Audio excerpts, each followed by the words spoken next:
Boa noite, pessoal, tudo bem? Eu peço a vocês que estão aqui, que estão chegando, por favor me digam se estão me ouvindo bem, se a imagem e o som estão bons, porque sabe que na internet é assim, às vezes você acha que está falando para todo mundo e não consegue, né?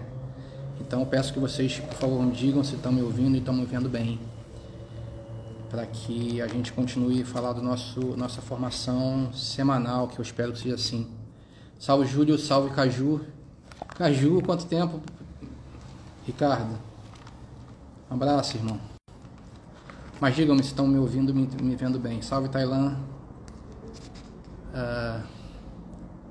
Espero que esteja todo mundo me ouvindo bem aí.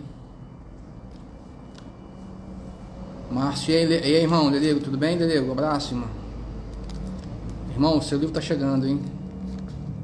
Eu tô procurando aqui para te mandar.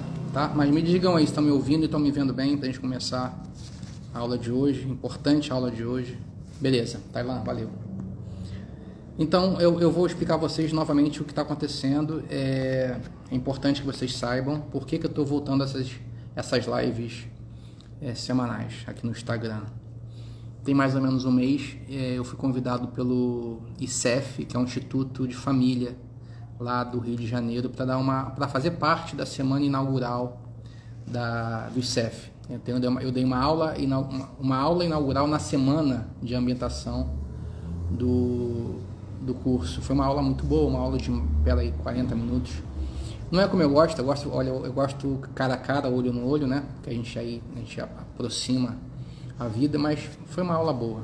Só que a partir dessa aula, muitas pessoas vieram para o meu canal aqui, para minha página no Instagram, e têm feito perguntas. E eu respondo algumas, assim, pessoalmente, mas tem umas perguntas que são boas, que eu gostaria de compartilhar com vocês. Na última semana, nós falamos sobre a importância do sacramento do matrimônio, do amor matrimonial. A aula foi boa também, depois me elogiaram aqui no direct. Depois, se você tiver afim, vai aqui no meu canal, na minha página, você vai ver lá a aula da semana passada. E aí eu estou voltando a esse assunto, porque recentemente uma outra pergunta interessantíssima veio, e eu quero compartilhar com vocês, tá? E veja, eu sei que esse assunto é um assunto delicado, que diz respeito à vida das pessoas, diz respeito às suas convicções, mas a gente não está aqui para brincadeira, né? A gente não está aqui para passar tempo. Salve Caio, beleza? Bem-vindo. Então eu vou compartilhar com vocês algumas coisas que eu tenho chegado para nós. O tema de hoje é o seguinte: e o amor conjugal? O amor conjugal é assim tão importante hoje em dia? É isso que tem vindo a pergunta na minha caixinha, lá no meu direct. Por que se fala tanto? Por que participar do ICEF? Por que participar de tantos programas de recuperação matrimonial, restauração do sacramento, restauração do amor conjugal? Por quê? Alguns falam assim, no passado não era assim. O que está acontecendo com o nosso tempo? As pessoas viviam 30, 40, 50 anos com a mesma família. Por que hoje não é assim? E eu quero hoje tratar desse assunto, tá? Eu não falei disso na aula do ICEF, porque eu tinha que dar um tema, eu dei um tema mais genérico, assim, mais introdutório, na verdade, né? Não foi um tema genérico, foi um tema introdutório, porque o matrimônio é sim um caminho de santidade, o tema foi esse. E aí vocês, quem perdeu não teve no ICEF, perdeu a aula, mas eu expliquei um pouquinho na última semana. A pergunta fundamental é por que hoje as coisas não são vistas desse modo? Não é meio piegas falar sobre isso? Não é meio fora de moda? Então, eu queria que vocês tivessem muita atenção na aula de hoje, tá? Eu quero começar com o texto de Oséias, tá? Eu vou pegar para vocês Oséias 4, ó, quem tem a Sagrada Escritura na mão. Oséias 4. O texto começa assim: ouvi a palavra do Senhor, filhos de Israel. Então, a palavra do Senhor está sendo dirigida aos filhos de Israel, ao povo eleito, ao povo escolhido. Porque o Senhor está em litígio com os habitantes da terra. Não há sinceridade, nem bondade, nem conhecimento de Deus na terra. Juram falso, assassinam, roubam, cometem adultério, usam de violência e acumulam homicídio sobre homicídio. Por isso a terra está de luto, e todos os habitantes perecem. Os animais selvagens, as aves do céu e até mesmo os peixes do mar desaparecem. Bom, o texto vai longe, mas eu queria só pegar essa parte aqui para nós, tá? Para entender. Porque as perguntas que me chegam são sempre nesse nível. Mas, Robson, o que está acontecendo? No passado não era assim. Meu avô viveu 60 anos com a minha avó. Meu biso morreu depois de uma vida com a família.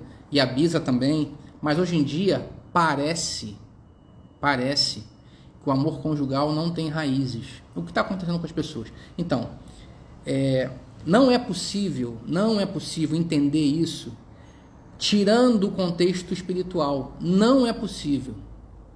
Senhores, Mateus, Luiz, Alex, sejam bem-vindos. Senhores, o homem é feito de tal modo, eu falo homem humano, tá? O homem antropológico, o homem filosófico, o homem natural, é feito de tal modo que ele não se submete naturalmente. Ele não se submete, vamos chamar assim, por gosto. Ele só submete por força. Se alguém dá um tapa na minha cara, é natural que eu tenda a responder com um tapa na cara do outro. E eu vou dizer para você, essa resposta é uma resposta justa. Se alguém me violenta injustamente, é natural e justo que eu responda com violência. Não é nada de antinatural nisso. Se alguém me bate no rosto, é natural que eu responda com uma contraproposta no rosto, com uma violência no rosto. É natural, por quê? Como diz a lei de Talião,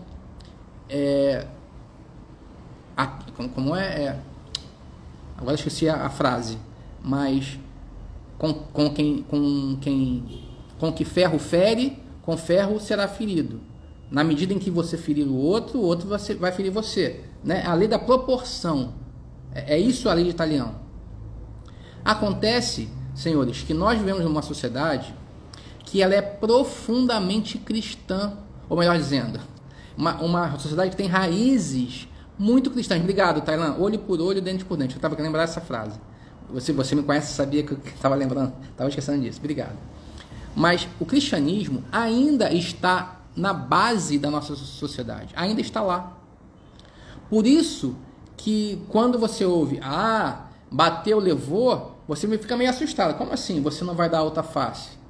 Porque é o cristianismo que nos ensina a dar a outra face, a ser generoso. E eu quero falar disso para vocês hoje. Hoje, os relacionamentos, e não são só os matrimônios, tá? Os relacionamentos estão degringolando porque as pessoas não obedeceram a palavra. Porque não há nem sinceridade nem bondade, Oséias 4, versículo 1, porque as pessoas juram falso e assassinam, por isso a terra está de luto e todos os seus habitantes perecem. Senhores, não é possível haver amor matrimonial, um amor de predileção, um amor exclusivo, se você não tem um amor exclusivo a Deus. Não é possível. Veja, se o seu relacionamento amoroso, ou profissional, ou social, se o seu relacionamento não obedece à regra dê a outra face, em 6 meses acaba a sociedade de uma empresa. Vocês conseguem entender o que eu estou dizendo? Se eu não tenho a capacidade, melhor dizendo, se eu não tenho a coragem de perdoar aquilo que é imperdoável, eu não consigo ser amigo de ninguém. O Márcio Lerigo, que apareceu aqui na lista, meu amigão de décadas, é um zagueiro brabo demais. Se eu levasse a sério toda vez que ele me batia, eu não tinha amizade. Não tinha. É porque nós somos amigos e perdoamos aquilo que não tem motivo para ser perdoado, que a amizade continua. Ou uma sociedade, Se a sociedade, se os sócios não dão a outra face e perdoam aquela violência que parece injusta, não há sociedade. Ora, não há sociedade mais exigente que o matrimônio. Não há. O matrimônio não é à toa que a Sagrada Escritura identifica o matrimônio ao amor religioso. Assim como Deus desposa a igreja, o esposo desposa a esposa.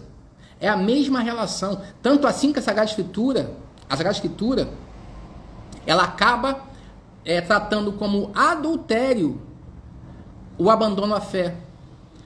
O profeta diz: aquele que abandona a fé, aquele que trai Deus é adúltero. A relação é parecida. Porque aquele que não ama o que é máximo a Deus, não amará o que é mínimo, a esposa ou o esposo. Não tem aquela frase que todo mundo conhece? Olha, quem é fiel no que é pouco, é fiel no que é muito. Acontece que a verdade também é o inverso. Aquele que trai o que é grave, o que é grande, com mais razão trai o que é pequeno. Veja, quem rouba sem corar as faces, quem rouba 5 milhões, rouba 50 reais. Porque quem é infiel no muito, com mais razão é infiel no pouco. Agora, senhores, como alguém pode ser fiel à esposa, que é cheia de defeitos, cheia de problemas, cheia de desejos, cheia de falhas, se é infiel a Deus que é perfeitíssimo? Ora, se eu já sou infiel àquele que não me fez nada, que razão eu tenho para ser fiel àquela que vive fazendo coisas contra mim? Nenhuma. É por esse motivo, e aí eu respondo a pergunta que me fizeram, né, que me fazem, né, é verdade. Ih, gente, eu acho que vou ter que parar aqui. Chegou aqui alguém. Não, na verdade não para não, eu vou continuar, tá? Vou tocar, não tem porque ninguém tá aqui agora, essa hora. Se a pessoa é infiel àquilo que é mais grave, com mais razão ela é infiel ao que é menos grave. Com mais razão. Não há porquê.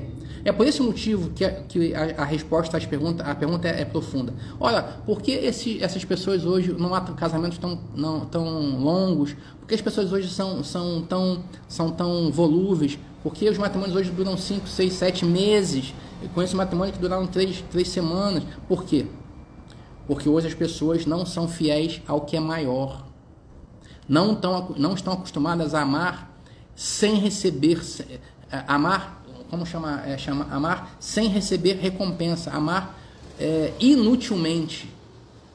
Infelizmente, isso tem acontecido. E eu, Robson, fui chamado a pregar o amor desinteressado. É isso que eu fui chamado a fazer. Não importa as minhas condições, não importam as minhas preferências, eu sou empurrado para esse ano. Eu fico calado, eu fico na minha e vem gente me pedir: Robson, fala sobre isso. E eu vou falar sobre isso porque é um carisma que eu recebi. Eu tenho que falar isso. A crise atual é uma crise de gente generosa. Hoje o Brasil está uma merda. Hoje a universidade está o pior ambiente possível porque as pessoas não são generosas. É um contra o outro. Em todo lugar é um querendo puxar o tapete do outro, é um querendo usar o outro, é um querendo instrumentalizar o outro. E eu e você não somos feitos para isso. Eu e você somos feitos para mais. Eu quero uma amizade desinteressada com meu amigo Lelego. Eu quero uma amizade desinteressada com o Tailan, que eu nem conheço pessoalmente. Eu quero uma amizade verdadeira com meu irmão. Porque é para isso que nós fomos criados. Para o desinteresse, para a doação. Foi a última aula que nós falamos. O homem encontra saciedade, perfeição, beleza, estruturação, autodomínio, autorrealização, quando ele é um dom para o outro, quando ele é um presente para o outro, quando a vida dele faz sentido para o outro. Agora, se eu a todo tempo eu lido com pessoas para tirar, para roubar, para destruir, para usar, isso não é nem religioso, isso é menos que humano. E nós não podemos nos calar com relação a isso. Então a pergunta A pergunta que todo dia eu recebo, ou toda semana eu recebo, por que os matrimônios estão acabando? A resposta é uma só, porque as pessoas cansaram de ser boas. As pessoas cansaram de ser honestas, cansaram de manter a palavra, cansaram de ser generosas. E esqueceram que são filhas de Deus. Esqueceram que são chamadas a uma vocação altíssima, altíssima. E trocaram ela por 30 moedas. Por um cargo na prefeitura, por, sei lá, por qualquer coisa. E esqueceram que nós somos feitos para algo altíssimo, belíssimo. Então, é preciso que nós, eu e você, reconheçamos rapidamente que nós somos chamados a algo maior. Tem uma frase de São Leão Magno, que é uma frase muito bonita. São Leão é do século IV, V, tá? Se eu não estou enganado, é IV, V. Se eu estiver muito enganado, é do nono e décimo. Eu sabe que os papas são muito, né? Mas se não for quarto, quinto, é nono e décimo. São Leão Magno tem uma frase que é assim: cristão, torna-te o que és. Cristão, torna-te o que és. Como assim, Robson? O cristão é cristão. Não. É porque você pode ser cristão no sacramento, mas não ser cristão na prática. Vou mudar a frase. É como assim: flamenguista, torna-te o que és. Quer dizer, não basta botar a roupa do Flamengo, você tem que agir como flamenguista. Você tem que ir ao clube, você tem que torcer. Então, é isso. Cristão, torna-te o que és. Não basta você ser batizado, é preciso que você configure a própria vida a fé que você professa. É isso. Eu diria, homem, mulher, esposa, torna-te o que és. Você é filho de Deus.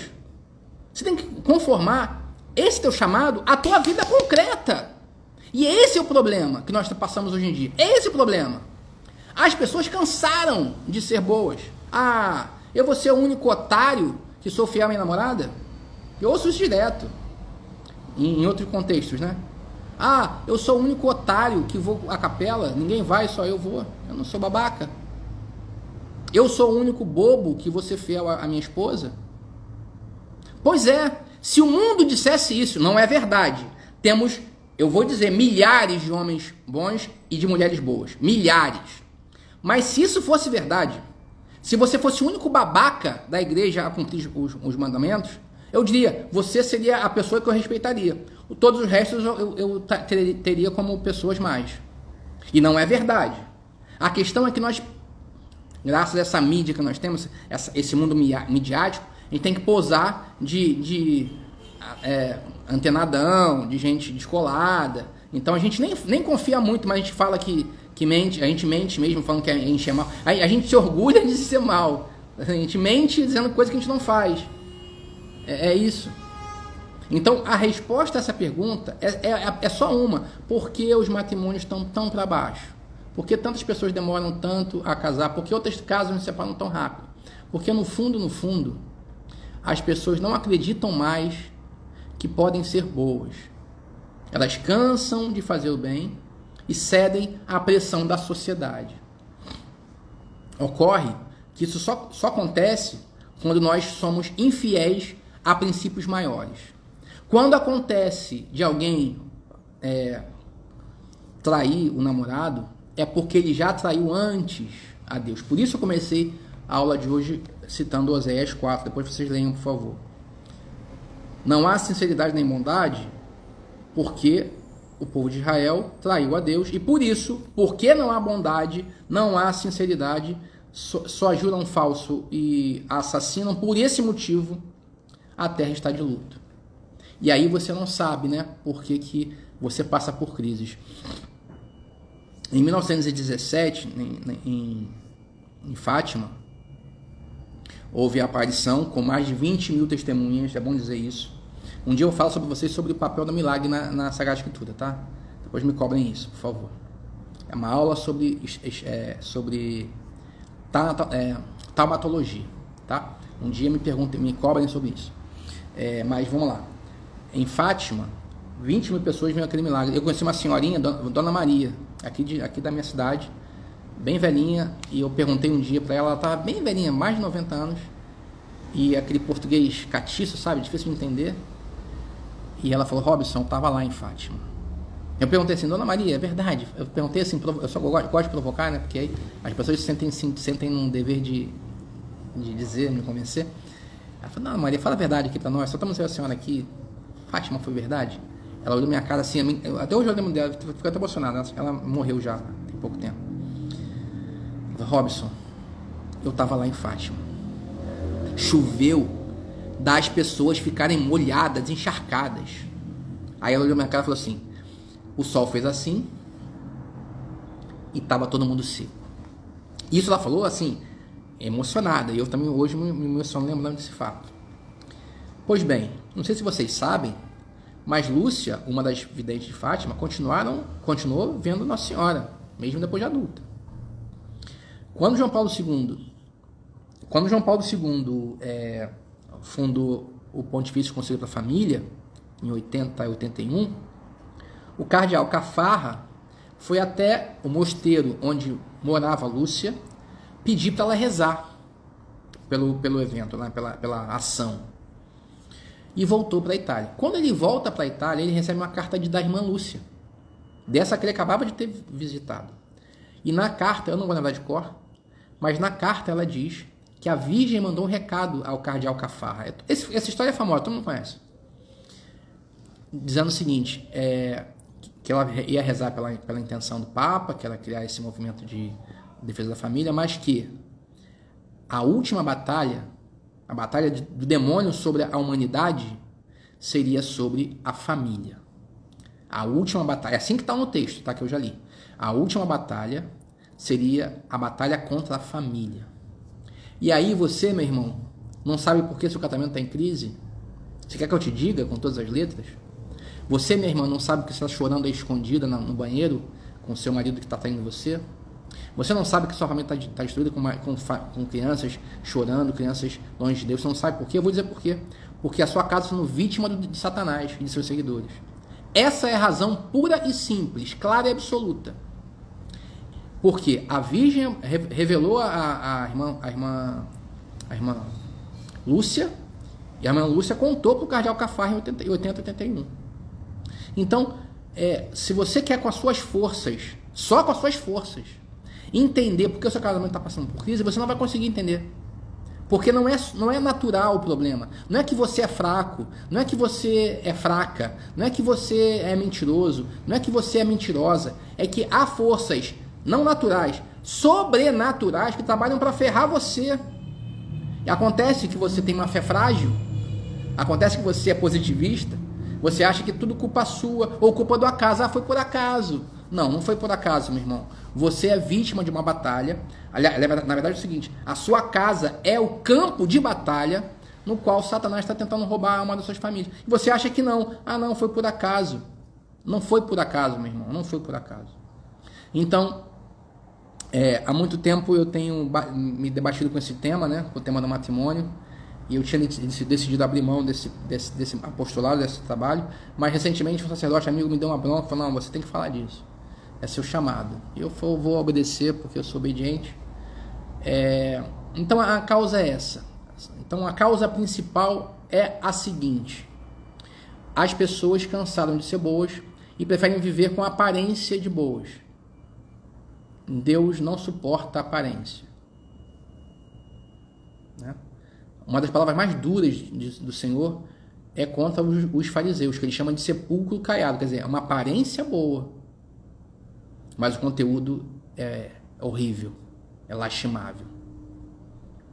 O Senhor não suporta a aparência, o Senhor não adere à aparência. Então, o maior problema dos atuais relacionamentos, que acabam levando a tantos desastres e acabam fazendo com que o ICEF seja necessário, cursos como o ICEF, é para que nós aprendamos que não há e não haverá uma humanidade saudável enquanto houver pessoas doentes. Não haverá. Boa noite, Simone. Simone, bem-vinda, viu? Não haverá. Aliás, quem quiser deixar perguntas aqui, deixa aqui, tá? Podem soltar a pergunta que quiser. Olá, seu Natan. Tá de férias, né? Manda para mim uma mensagem, seu Natan, como você quiser. Pode perguntar do professor Ítalo, tá? Eu respondo. Eu estava dizendo, assim, não haverá uma humanidade saudável enquanto houver pessoas doentes. E o caminho é a restauração da pessoa. Ah, Robson, mas eu não consigo. Eu tô frágil, eu tô fraco. Eu vou ler para vocês um texto que eu separei para vocês, que é um texto, sim, eu gosto bastante. Quem quiser depois, procure aqui no meu perfil aqui no Instagram, lá em cima tem os livros que eu publiquei. E tem um texto que eu gosto muito, que é de fato um texto, que eu vou dizer, um texto que eu me orgulho de ter escrito, tá? É o seguinte, depois quem quiser ver, ó, lá no canal tem um bônus para quem tá, tem um desconto para quem tá aqui, né? Eu vou pegar esse aqui, que eu acho que é um texto muito interessante. Ó, 2 moedas, tá? Opa, obrigado, Simona. Qual o papel da literatura nessa reconstrução, professor? Eu vou responder a você, tá? E essa pergunta é uma pergunta excelente, excelente, tá? Vamos lá. Quem depois quiser, ó, corações ao alto, o texto é chamado 2 moedas, tá? Tá aqui. Eu vou explicar para você o que acontece quando um de nós está fraco. Ah, Robson, eu não sei o que fazer. Eu entendo que minha família está sendo vítima de violência espiritual. Eu entendo que meu marido não consegue mais, ele está cansado. O que fazer? Atenção, por favor, tá? Atenção. No matrimônio, é comum que as dificuldades acumuladas pelos anos de tarefas e compromissos torne um dos cônjuges mais cansado. É normal isso. Normal. Veja, alguém que está 20, 30 anos. Pensa aqui um matrimônio normal, tá? 15, 20 anos. A esposa se esforça, não vê retorno do esposo. O esposo, em outro matrimônio, se esforça, não vê resposta da esposa. É normal que nesse momento alguém canse. Eu sempre digo, é bom que você case com alguém que esteja disposto a morrer. O matrimônio é morrer um pro outro. Mas só um morre, a coisa fica pesada. Olá, Borba, tudo bem? Vitor Borba, namorando. Salve. Acontece, obrigado, Tailã, já leu esses textos.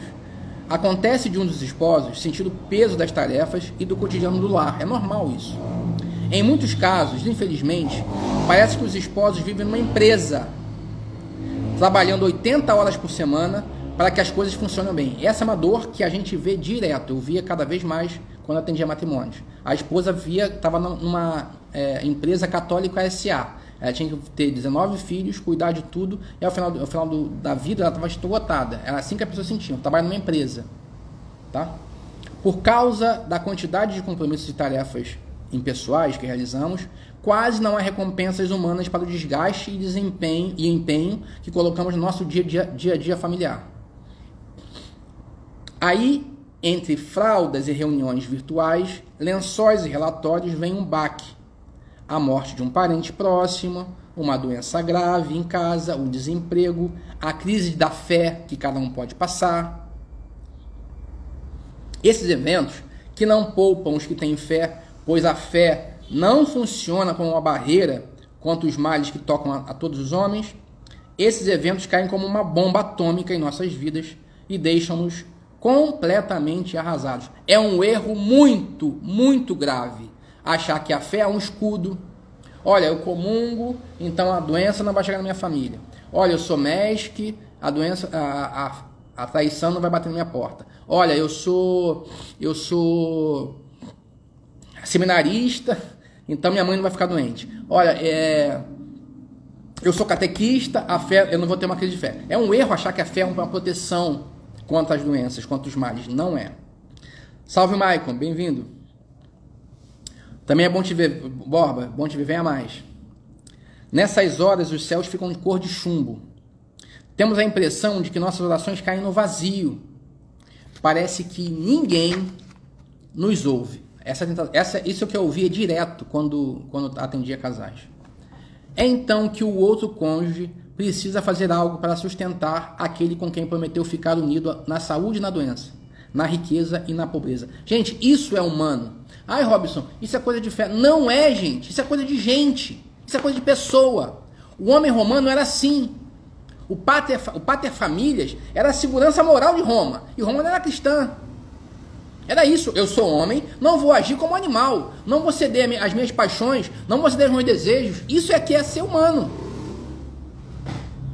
Junto com isso, claro, chegou o cristianismo. Mas antes disso já tinha os valores cristãos, os valores humanos em Roma. Não é uma questão meramente fé. Veja, a fé eleva em muito isso. Como eu falei, por Roma, se alguém bater na minha cara, eu tenho direito a responder dando um tapa na outra. Isso é Roma, isso é direito, isso é ética. O cristão fala mais. Mas isso já é bom comparado a outros momentos. Os cristãos têm um texto que bem pode indicar o papel do cônjuge nestes momentos difíceis. A parábola do bom samaritano. Então, nesse momento grave, onde parece que o outro está morrendo, porque o cônjuge está de lado, ela está cansada, exaurida, nesse momento acontece um texto que eu acho interessante, que é o texto do bom samaritano. Vocês conhecem a história? Certo homem descia de Jerusalém para Jericó e caiu nas mãos de assaltantes. Estes arrancaram-lhe tudo, espancaram e foram-se embora, deixando o homem quase morto. Por acaso passa um sacerdote, quando viu o homem, seguiu adiante, pelo outro lado, e assim por diante. Depois, aproximou-se dele, mais um samaritano que estava viajando, chegou perto dele, do homem violentado, viu e sentiu compaixão dele. Aproximou-se e fez curativos, derramando óleo e vinho nas feridas. Depois colocou o homem em seu próprio animal e levou a uma pensão, onde cuidou dele. No dia seguinte, pegou 2 moedas, entregou-as ao dono da pensão, recomendando: toma conta dele. Quando eu voltar, vou pagar o que tiver gasto a mais. Lucas 10, versículo 30 em diante. Ao final da parábola, Jesus pergunta ao mestre da lei que o provocou: quem é o próximo do homem espancado? E aqui eu quero trazer para vocês essa informação. Você que é casado, casada, Vitor Borba, você vai casar, né? Vai chegar a hora que você vai sentir-se estupiado pela vida, arrebentado. Quem é o próximo dessa pessoa espancada? Acredito que a pergunta pode ser aplicada com muita razão aos matrimônios. Eu creio isso. Em muitos casos, essa é a descrição dos matrimônios católicos. Uma pessoa que dá 80 horas por semana para trabalhar em casa, cuidando de filho, lavando louça, cuidando da pia, fazendo compras, e ao final se vê estupiado e aquele que devia estar do lado dele vai passar de largo. O sacerdote, o amigo. Veja bem, desde que o matrimônio foi levado a sacramento, sabemos que não há ninguém mais próximo do que de um cônjuge que o seu próprio companheiro. Não existe. Mãe não é mais próximo do filho do que a esposa do filho. Pai não é mais próximo da filha do que o esposo da filha. Não é. Pois não há nada nem ninguém mais próximo a mim que uma outra pessoa com outra cabeça, com sentimentos diversos, eventualmente com outra língua materna, com outra história, vinda de outra família, com outra cultura e propensões morais, mas que ao mesmo tempo compartilha comigo a mesma carne. Salve, Mattioli. Portanto, o próximo, mais próximo de quem se casou, é seu cônjuge, aquele a quem prometeu fidelidade até a morte. Este deve ser o objeto primeiro de sua misericórdia, ainda mais se está espoliado, melhor seria estrupiado, na beira da estrada, maltratado por injustiças deste mundo, espancado pela quantidade absurda de tarefas e compromissos familiares e profissionais de que necessita dar conta. E aqui vem o que eu acho interessante nessa palestra, aplicado aos casais, né, nesse texto. É dever do outro cônjuge, daquele que no momento está mais forte, efetuar os primeiros socorros. Se o meu cônjuge está estupiado na minha sala, cansado, arrebentado pelo tempo, pelos filhos, pelos 8 filhos, pelos 7 filhos, pelo filho doente, pela família, pela irmã no hospital, pela maldade do mundo, é meu dever como cônjuge ser o primeiro a chegar. Efetuar os primeiros socorros, levá-lo até a estalagem e pagar pelo tratamento doente. Diz o texto que após o pernoite, o samaritano, esse que pegou o doente, o estupiado, pegou 2 moedas e pagou ao dono da pensão a noite dormida. Agora é importante. Cada moeda é para um pernoitado. Uma moeda para si, outra pelo doente. Às vezes, é isso que os cônjuges precisam fazer para salvar os casamentos. Precisamos pagar pelo outro. Se a esposa não consegue rezar, porque aí a gente não sabe, eu, esposo, rezo por mim e rezo por ela. Eu pago as duas moedas. Toma aqui. Ela não consegue rezar, eu rezo por mim e rezo por ela. Se o esposo não consegue estudar, estudo por mim, estudo por ele. Duas moedas. Se a esposa não consegue jejuar, eu jejuo por mim e jejuo por ela. Duas moedas. Matrimônio é caminho de imperfeitos, que se ajudam mutuamente, auxiliando-se segundo suas necessidades.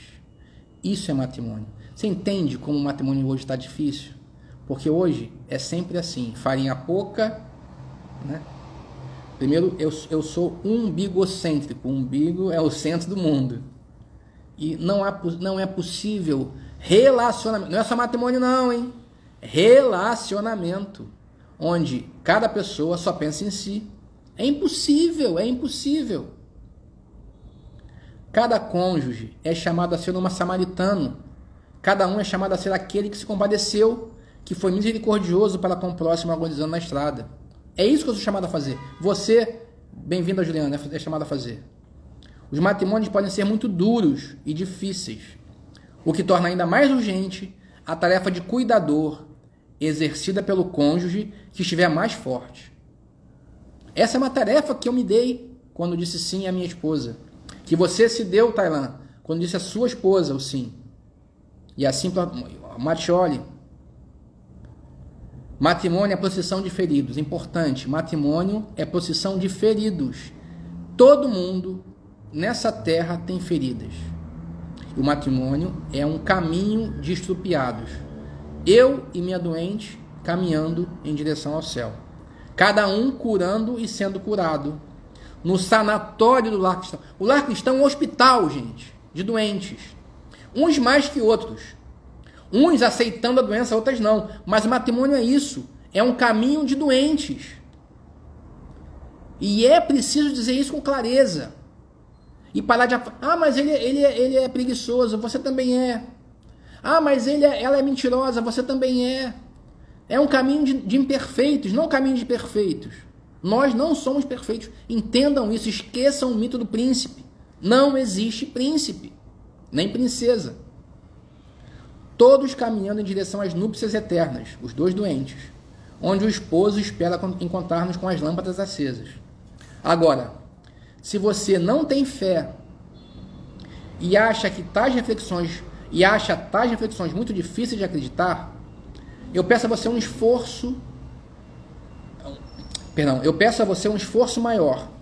Peço que suspenda o próprio juízo sobre a fé para que faça um simples exercício intelectual. Reflita honestamente e responda para si mesmo. É ou não é melhor casar-se com alguém que é seu cuidador, que está intimamente comprometido com sua saúde física e espiritual, do que casar-se com quem lhe quer mal, ou com alguém que não liga para suas dificuldades? O que é melhor? É claro, é melhor casar-se com alguém comprometido a pô-lo às costas e levá-lo até o hospital, ou com alguém que vai passar ao largo, comprometido com outras tarefas e compromissos? Essa é a reflexão que me veio certa vez lendo O Bom Samaritano, está nesse livro aqui, Corações ao Alto. Se vocês quiserem ler mais sobre isso, está aqui no meu canal, tem aqui o caminho para a minha livraria, o desconto para quem vem por aqui. Mas por que eu trouxe isso para vocês hoje? Por causa da pergunta que me veio nesses dias, depois da aula de ICEF. Por que há tantos matrimônios caindo, destruindo? Por quê? Porque eu não quero ter a tarefa de botar uma pessoa imperfeita às costas. Afinal, eu sou perfeito. Porque eu não quero ser responsável por lavar a ferida de ninguém. Afinal, eu não sou ferido. Há uma má compreensão do que é o homem. Isso é um outro assunto para outra aula. Há uma má compreensão do que é o homem. Alguns acreditam que são perfeitinhos, que não devem nada a ninguém. E a verdade é que não é assim. A verdade é que cada um de nós, todos nós, temos os pés feitos de barro. E quando nós nos damos em matrimônio, precisamos entender que isso é para o nosso bem. Assim como Deus, e aqui uma outra reflexão que essa eu não avancei ainda, mas um dia eu vou avançar. Assim como Deus quis, Ele quis que a igreja tivesse sacerdotes imperfeitos, e todos são imperfeitos, mesmo os santos são imperfeitos, confessavam, são imperfeitos.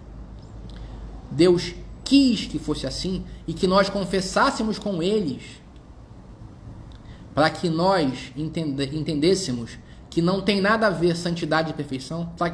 Como Deus quis isso, Ele quis que nós nos uníssemos a pessoas imperfeitas, para que olhando a minha esposa, melhor dizendo, para que olhando para mim e minhas imperfeições, eu fosse generoso com a minha esposa. Entende?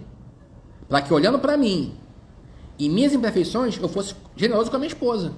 É para isso que Deus nos deu o casamento, para que unidos nós fôssemos um para o outro apoio e não, diante das dificuldades, não perdêssemos a paciência e tornássemos todos orgulhosos sem salvação. Então, respondendo a pergunta desse meu amigo que fez, né? Por que os matrimônios estão em crise, Robson? Estão em crise porque as pessoas cansaram de ser boas, cansaram de ser generosas, acham de verdade que são mais perfeitas que as outras. Então, eu vou aqui às perguntas, primeiro eu vou dizer olá para todo mundo. Lucas Longo, Juninho, Diácono, tudo bem, Diácono?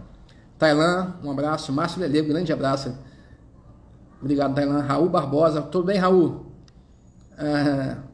Matheus, opa, Matheus, beleza? Araguês, lá de Arraial, lá de Búzios. Alex Santos, o Tailan, olho por olho, né? Rinaldo, olá, Rinaldo, bem-vindo.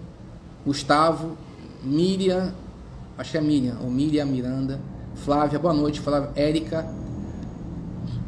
Isso, coração de Taizé.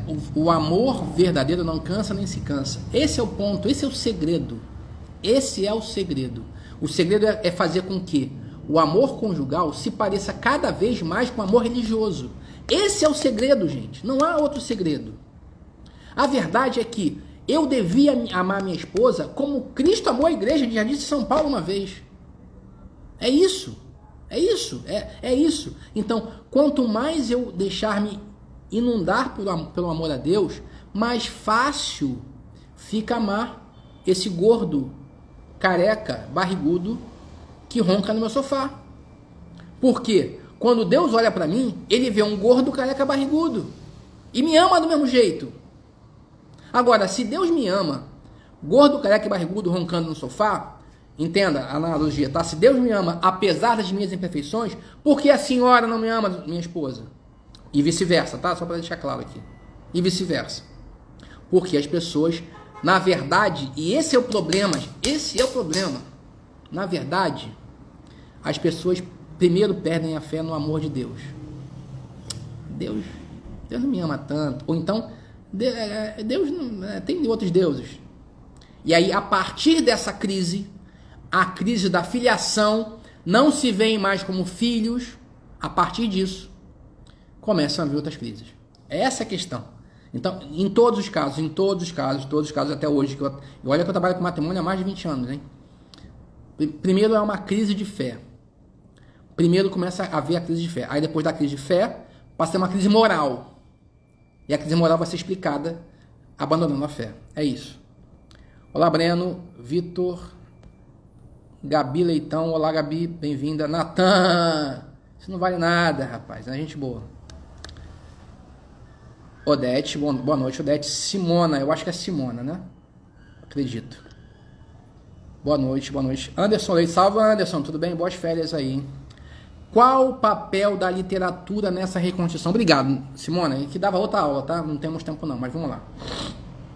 Me permita uma imagem, as imagens são boas porque elas antecipam coisas, né? Eu já falei essa coisa, mas vou falar de novo. O Senhor Jesus, nas bodas de Caná, poderia fazer brotar água, o vinho, do nada nas talhas? A resposta dura e simples é sim, ele poderia. Aliás, ele fez isso na criação ex nihilo. Criação é justamente isso. É fazer aparecer do nada. Ex nihilo, do nada, em latim. Isso é criação. Todo o resto é transformação. Pegar o boi e fazer bolinho de carne, isso é transformação, não é criação. Pegar a luz e transformar em açúcar, é fotossíntese, não é criação, é transformação. Criação é do nada vir algo.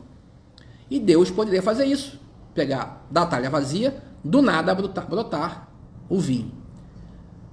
Simona, Deus não quer... Bom, Deus não costuma querer isso. Ele costuma querer contar com nossa participação. Por isso, no episódio da talha, ele falou, carreguem aí 600 litros d'água. Não sei se vocês já têm essa experiência, quem é meu aluno aqui, o Anderson, o Nathan, sabem disso. Eu vi falando disso. Cara, 600 litros d'água é água demais. É muita água. Mas o Senhor fala, primeiro enche d'água. Depois que vocês fizerem a sua parte, depois disso, aí a água vira vinho. E vinho de boa qualidade. Então, Simona, sendo rápido, tá? A gente podia falar mais sobre isso. Mas vamos lá. Parece que Deus quer contar conosco para que Ele faça a obra dele. A obra que só Ele pode fazer. Transformar água em vinho, só Deus pode fazer. Mas, para que a água seja transformada em vinho, a água tem que estar na talha. Essa parte é a parte que nós devemos fazer. Entende, Simona?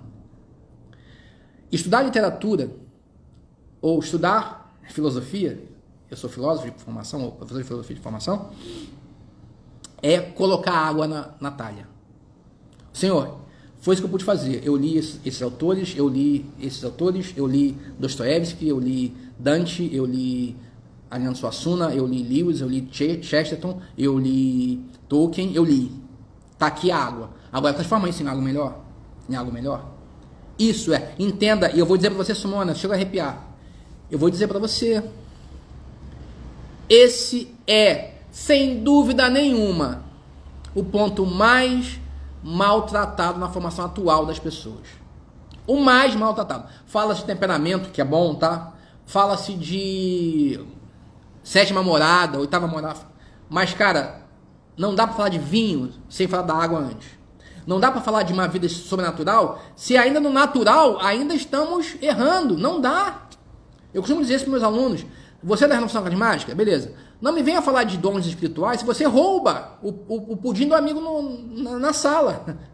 Não venha falar para mim de dons de línguas, dons sobrenaturais. Se o natural quer não roubar, tu não cumpre ainda. Então, bom, novamente, eu podia falar mais sobre isso, não quero me estender muito não, porque é outro assunto. Mas, Simona, literatura de qualidade é o nível 0 da formação humana. 0. Tá? 0. Ah, Robson, mas para onde eu começo? A gente pode falar isso outro dia. Aliás, tem vídeos meus já falando sobre isso aqui no canal, tá? Procurem que você vai achar. Mas é o nível 0. Ler e interpretar. Que são duas coisas diferentes, né? Ler e interpretar. Eu sou professor universitário há mais de 20 anos. E eu já vi algumas vezes, rapazes que chegam a mim com 20, 24 anos que dizem para mim assim, Robson, eu quero te confidenciar uma coisa. Eu nunca li um livro na minha vida inteira. Um livro inteiro, né? Na minha vida. Eu li partes, capítulos, trechos, mas nunca li um livro inteiro. Veja, como é possível fazer uma obra grande numa pessoa assim? Como é possível? Tem um amigo, um sacerdote no Rio de Janeiro que eu gosto muito, ele falava assim, meu filho, não se faz caldo de cana com cabo de vassoura, meu filho. Quem conhece sabe o que eu estou falando. Não é possível transformar um santo, criar um santo, se não tem um homem ainda. Não é possível criar uma beata, uma santa de altar, se não tem uma mulher ainda. Não é possível. E é por esse motivo que eu sou chamado de moralista. Sim, bato no peito. A minha fé traz consequências, sim. Eu não sou hipócrita. Eu não digo uma coisa e faço outra. A minha fé tem consequências. E deve ser na tua também. Porque o Senhor quer isso. Uma pessoa de uma cara só, uma pessoa de uma peça só, não hipócrita, que aperta o calor, aperta a dor, a pessoa se desmancha, muda. Ué, até outra era cristã, mas chega a dor, muda. Porque a dor, o calor, o fogo da provação tira tudo que é máscara, faz a maquiagem cair. Não pode ser assim entre nós. Não pode ser assim. Bom, Simona, eu espero ter respondido, tá? Deixa eu ver aqui a outra pergunta. Acabei clicando aqui e saiu da... Beleza, vamos lá. Vitor Borba, já falei. Meu Deus, cadê, gente? Me perdi aqui. Só mais um segundinho, tá? Vitor Borba é um grande amigo que Deus me deu, tá? O Tailan falando os 2 textos, 2 moedas e alhos são mais surpreendedores. Tailan, você é um cara muito, muito fera e um amigão. Obrigado pelo elogio, viu? Mas vou dizer que eu gosto muito dos 2 moedas, gosto mesmo. Acho que pegou na veia essa. Vamos lá, Vitor Borba. Penso que um dos principais... mais embaixo. Penso que um dos principais desafios da nossa fé hoje é viver um cristianismo de carne e osso. Um cristianismo encarnado. Até porque não somos espiritualistas. Sim, concordo com você, Vitor. E eu acho que eu fui chamado a falar disso. A minha questão toda é sempre uma questão, é trazer a fé para o dia a dia, para o cotidiano. Porque foi isso que o nosso Senhor fez.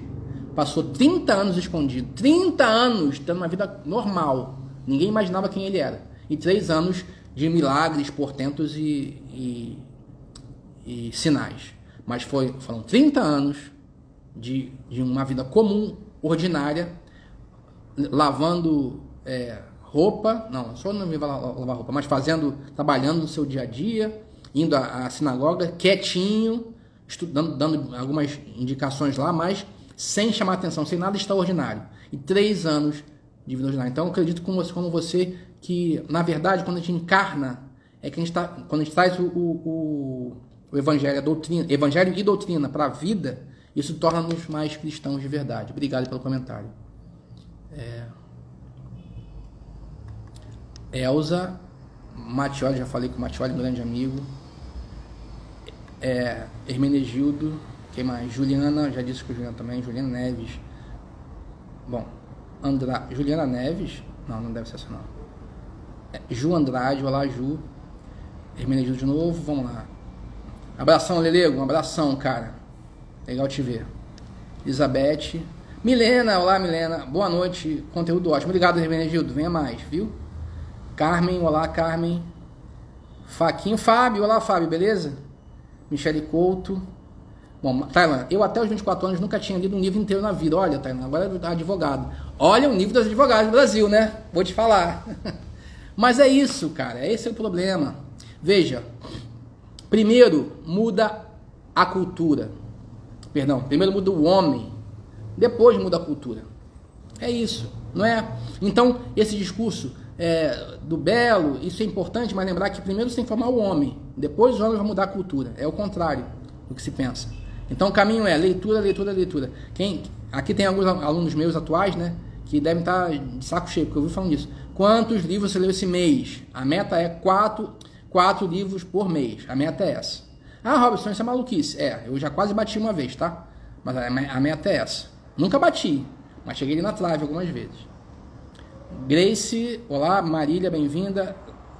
Tomás, deve ser isso? Não, Lê Tomás, deve ser Letícia. Bem-vinda. Raul, como superar a crise de fé? Obrigado pela pergunta, Raul. Saudade, viu? Espero que esteja bem. Saudade mesmo, quero te ver mais.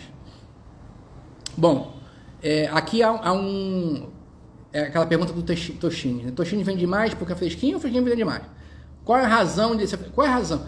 Olha, se a fé é um dom, a fé é um dom teologal, né? Virtude teologal, qual é a causa da crise? É que Deus não está dando a fé? Se a fé é um dom e eu estou em crise é porque Deus não está dando. Se ele não está dando, eu posso pedir porque é Ele quem me dá. É uma crise assim.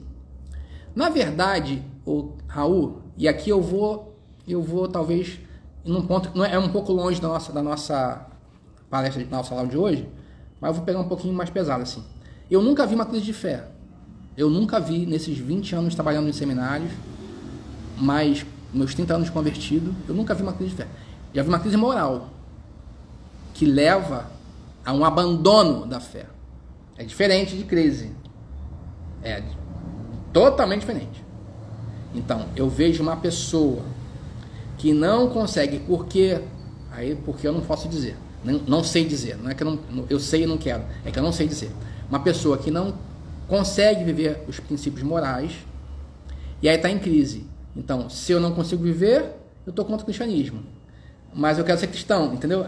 E aí tem duas escolhas. Ou a pessoa se converte de verdade, e eu já vi isso acontecer dezenas de vezes, ou então a pessoa vive uma vida dupla.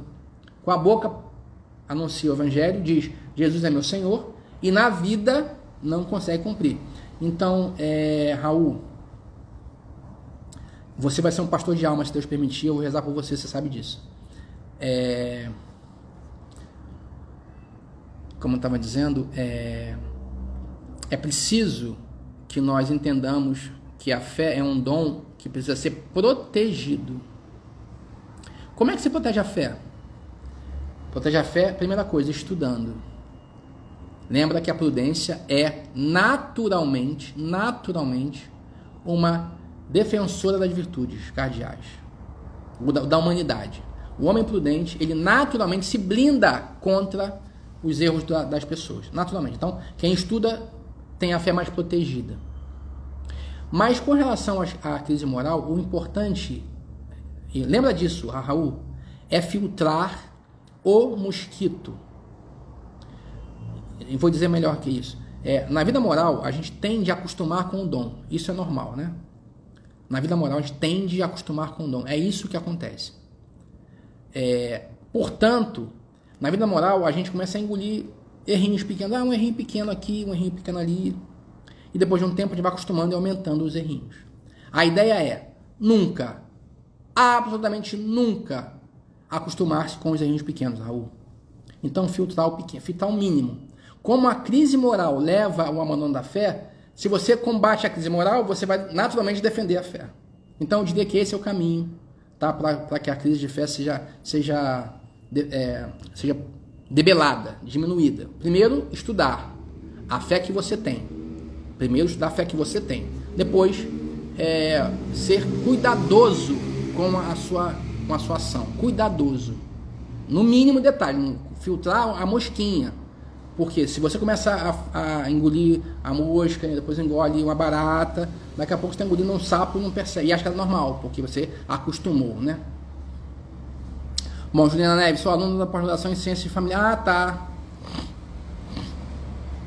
Ô, Juliana, olha, eu tenho alguns livros sobre matrimônio, tá? Se você for buscar aqui na minha lida, aqui, no meu texto, na minha página, tem aqui um link para minha livraria, tem os livros, eu escrevi uns 5 livros sobre matrimônio. Todos são bons, tá? Esse aqui eu acho que é o melhor de todos, Corações ao Alto. Se você quer livros recentes, tem um livro que eu gosto muito do padre Mateus Pigoso, que é aqui da cidade de Niterói, que é muito bom também. É um ex-aluno que agora é um sacerdote de brilhante trabalho na internet, que também trata de matrimônio. Quem mais? Olha, eu gosto muito do livro dos Han, mas eu gosto mais da mulher Han do que do Scott Han, que é a Kimberly Han. Ela tem um livro chamado O Amor que Dá a Vida, eu acho que esse é o nome. Amor que Dá a Vida. Esse livro é uma preciosidade. Qualquer pessoa que tenha coragem de se dar em matrimônio tinha que ler esse livro antes, tá? Antes. Então eu sugiro isso para vocês, tá bom? Esses livros todos você acha na minha livraria com desconto de 10% aqui no perfil, ó, aqui, lá em cima tem lá o link da livraria e o código de desconto, tá bom? Raul, obrigado, conta comigo sempre, cara, saudade de você, viu? Eu acho que é o Ingerson ali, né? Ingerson Melo, se não me engano é ele. Irmão, é isso aí. Pessoal, muito obrigado pela atenção de todos, tá? Eu espero que vocês estejam todos bem. Novamente, esses vídeos são tentativas de responder as perguntas que chegam na caixinha aqui. Ah, não, calma aí, tem mais uma aqui. É que 2 pessoas deixaram perguntas pra mim, depois eu vou fazer vídeos pra elas, mas tá? A Tainara, eu acho, Tainara Mello, diz o seguinte, eu gostei muito da mensagem dela. Ela falou assim: professor Robson, sua aula foi uma das melhores da semana de ambientação, muito obrigada. Tainara Mello, ela deixou nas caixinhas, eu não sei quem é a Tainara. Tainara, muito obrigado, viu? Assim, a alegria do professor é quando ele é reconhecido pelo aluno. É mesmo assim, eu fiquei feliz demais em ver essa mensagem, ainda mais tendo assim, no horizonte aquele bando de fera no ICEF. Só tem fera. Ser reconhecido como uma das melhores aulas, para mim, é uma honra inenarrável, sinceramente. Obrigado mesmo. E o Rodrigo me deu uma cantada na caixinha, falou assim: quando vai bater um papo no meu podcast? O Rodrigo é um tema de política, né? Não gosto muito desse assunto agora, né? Não tô mais. Vamos marcar, Rodrigo, vamos marcar assim que ela falar contigo, tá bom? E Elza, nosso padre é ex-aluno, padre Sávio, padre Sávio, flamenguista. O cara, eu não vou falar doente, porque doente é vascaíno, ele é saudável. Parabéns por um bom padre que você tem, Elza, um cara muito bom, bem-humorado, sério, sabe, um cara sério sem ser ranzinza, um cara sério sem ser mal-humorado, um cara sério sem ser chato, é o padre Sávio. Parabéns, viu, pelo padre que vocês têm. E mande um abraço para ele, que fala que ele tá me devendo uma visita. Aliás, eu tô devendo uma visita, me recebe aí na Bahia, tá bom? Bom, pessoal, já tá tarde, já quase uma hora de aula. Fiquem atentos, vou falar mais dessas perguntas que vem nas caixinhas para vocês, tá bom? Um abraço a todos, tchau.